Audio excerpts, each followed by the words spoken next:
මට නරලොව මිනී මස් කන්නට වරමක් ලබා දෙනු. ගම්බාර දෙවියන්ගේ තෙවන කතාංගේ.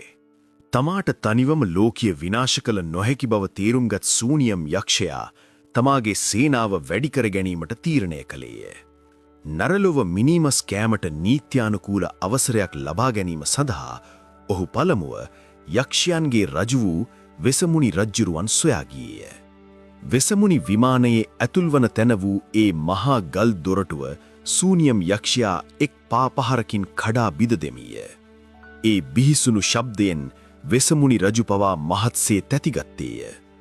කවුද මාගේ විමානයට මෙතරම් සද්ද දමාගෙන ඇතුළුවන මේ නිර්භීතයා? තමා වඩිග රජුට සහ යෞදගිරි බිසවට දාව උපන් ඔඩ්ඩි වඩිග සිද්ධ සූනියම් යක්ෂයා බව පවසා ඔහු නරලොව මිනීමස් කෑමට වරමක් ඉල්ලා සිටියේය. වෙසමුණි රජුනි, මට නරලොව මිනීමස් කන්නට වරමක් ලබා දෙනු. වෙසමුණි රජුගෙන් වරම් ලබාගත් ඔහු ඊළඟට ගියේ මහකෙල නාගරාජයා මුණගැසීමටයි. ඒ මහා නාගයාගේ විෂදල 4 වාසය කළ තකරී, මකරී, යාමී සහ යමදූති යන යක්ෂ දියණියන් 4 දෙනාව ඔහු තම සේනාවට එකතු කරගත්තේය. ඉන්පසු අයිලක්ඛණ්ඩී, මයිලක්ඛණ්ඩී, කාලරාත්‍රී ඇතුළු තවත් දරුණු යක්ෂණියන් 8 දෙනෙකුව සහ ඔවුන්ගේ පිරිවරද සූනියම් යකා තමාට එක් කරගත්තේය.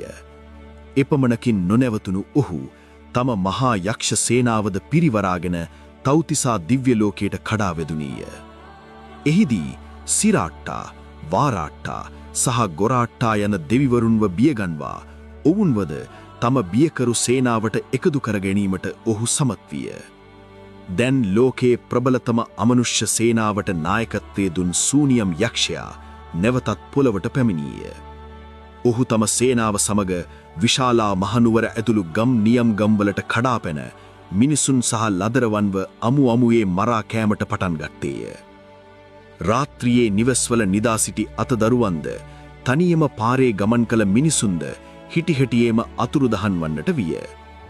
ඊළඟ දිනේ උදා වෙද්දී ඒ අතුරුදහන් වූ අසරණ මිනිසුන්ගේ ඇටකටු පමණක් ගම්මාන පුරා විසිරී තිබෙනු දැකගත හැකි විය.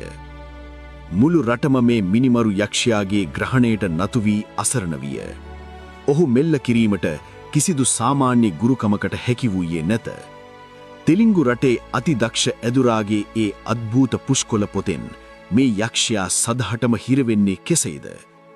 මීළඟ අවසන් කතාංගයෙන් බලාපොරොත්තු වන්න.